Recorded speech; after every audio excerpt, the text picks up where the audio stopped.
पुढचा समास आहे तो षष्ठी तत्पुरुष समास आहे. षष्ठी तत्पुरुष समास ओळखायला इझी आहे कारण त्यामध्ये मेनली रिलेशन्स जे ते सांगितले जातात. कसं बघा तर षष्ठी तत्पुरुष समासमध्ये षष्ठी जी आपली विभक्ती आहे ती मेनली चा, ची, चे, च्याची, ह्याचा, त्याचा, त्याची, त्याचे असे संबंध जे आहेत ते सांगणारी मेनली षष्ठी विभक्ती असते. मग कुठलाही शब्द असेल त्यात जर कशाचं तर काहीतरी आहे असं सांगितलं जात असेल तर तो षष्ठी तत्पुरुष समास असतो. एक्झाम्पल बघूया आपण कशा आहेत बघा. आता समजा सूर्योदय आहे म्हणजे काय असणार आहे, सूर्याचा उदय. सूर्याचा उदय शब्द पहिला वाचायचा काय, सूर्योदय म्हणजे त्याचा अर्थ काय असेल, सूर्याचा उदय. मग सूर्यस्य देवस्य देवयोः देवानां षष्ठी. मग षष्ठी काय आलं, सूर्यस्य. मग कसं होईल, सूर्यस्य उदयः. षष्ठी काय होईल, सूर्यस्य उदयः. आता मनोविकार म्हणजे काय होईल शब्दाचा अर्थ काय असेल याचा, मनोविकार. शब्दाचा अर्थ काय होईल, मनाचा विकार. मनाचा विकार. मग कसं होईल ते, मनोविकारः. मनस शब्द आहे तो सकारांत आहे. मनस, मनसः विकारः, मनाचा विकार. राजपुरुषः म्हणजे काय, राजाचा माणूस किंवा राजाकडचा माणूस अशा अर्थानं. मग चाची चे याला चाच काय होतं, राजाचा माणूस. मग कसं होईल, राज्ञः पुरुषः. कसं होईल, राज्ञः पुरुषः. हे पहिलं झालं म्हणजे कशाच तरी, कशाचा तरी काय आहे, कशाची तरी काय आहे, कशाचे तर काय आहे असं रिलेशन जेव्हा असेल तेव्हा मेनली कोणता असणार आहे तर षष्ठी तत्पुरुष समास. दुसरी कंडिशन आहे, जर शरीराचं कुठलाही भाग म्हणजे कसं, शरीराचा दुसरा भाग, शरीराचा अर्धा भाग, शरीराचा पुढचा भाग, शरीराचा मागचा भाग असं आपण सांगत असू तर ते कसं होईल बघा.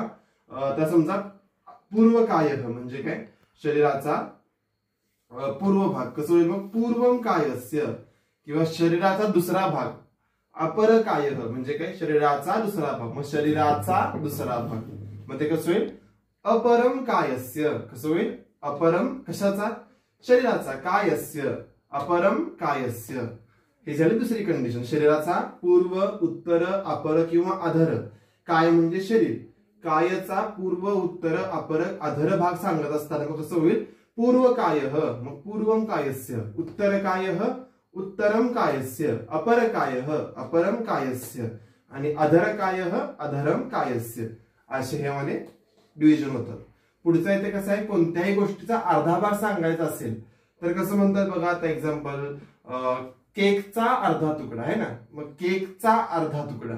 मग कुठल्याही गोष्टीचा अर्धा भाग सांगताना समजा अर्ध पिप्पली म्हणजे काय, अर्धी पिंपळी. पिंपळीचा अर्धा भाग मग कसं होईल, अर्धम पिप्पल्याः. अर्धम पिप्पल्याः. अर्ध पिप्पलीचं काय होईल, अर्धम पिप्पल्याः.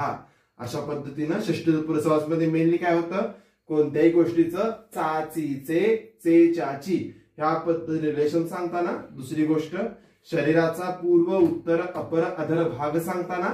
किंवा जर एखाद्या गोष्टीचा आपण अर्धा भाग सांगत असू तर तो सांगताना होतो तो षष्ठी तत्पुरुष समास. पुढचा आहे तो सप्तमी तत्पुरुष समास. त्यामध्ये त म्हणजे कशात तरी काहीतरी असणे असं जेव्हा असतं तेव्हा हा सप्तमी तत्पुरुष समास होता. एक्झाम्पल बघा, हा शब्द आहे तो हे लक्षातच ठेवा की शौंड, निपुण आणि कुशल हा शब्द कुठेही आला तर तो असतो तो सप्तमी तत्पुरुष समास. एक्झाम्पल बघा आता कसं आहे, नाट्य कला निपुणा म्हणजे काय, नाट्यकलेत निपुण असणारा. नाट्यकलेत. मग त म्हणजे काय आहे तर सप्तमी विभक्ती आहे. मग कसं होईल ते, नाट्यकलायाम निपुणा. नाट्यकला हा शब्द मालाप्रमाणे चालेल, मालायाम. तसं नाट्यकलायाम आकारांत स्त्रीलिंग शब्द आहे. मग कसं होईल ते, नाट्यकलायाम निपुणा. नाट्यकलेमध्ये, नाट्यकलेत निपुण, नाट्यकलायाम निपुणा. अक्ष म्हणजे काय, आपले ते खेळतात ते बघितले महाभारतामध्ये आपण, ते शकुनीकडे होते ते फासे. मग ते फासे खेळण्यात कुशल असलेला, शौंड म्हणजे सुद्धा कुशलच. मग अक्ष खेळण्यात शौंड म्हणजे काय, अक्ष खेळण्यात. मग कसं होईल ते, देवेषु सप्तमी, अक्षेषु. अक्षेषु शौंड म्हणजे काय, अक्ष खेळण्यात शौंड म्हणजे कुशल. मग अक्षेषु शौंड. किंवा नाट्यकला निपुणा, नाट्यकलायाम निपुणा. काव्य कुशल. काव्य हा आकारांत शब्द आहे, देवप्रमाणे चालेल. मग देवेषु सप्तमी. मग कसं होईल, काव्येषु कुशलः. काव्येषु कुशलः म्हणजे कुठल्याही गोष्टीमध्ये क्षौंड असणे, निपुण असणे आणि कुशल असणे हे जर सांगितलं असेल तर ती होते सप्तमी तत्पुरुष तत्पुरुष समास, सप्तमी तत्पुरुष समास अशा पद्धतीने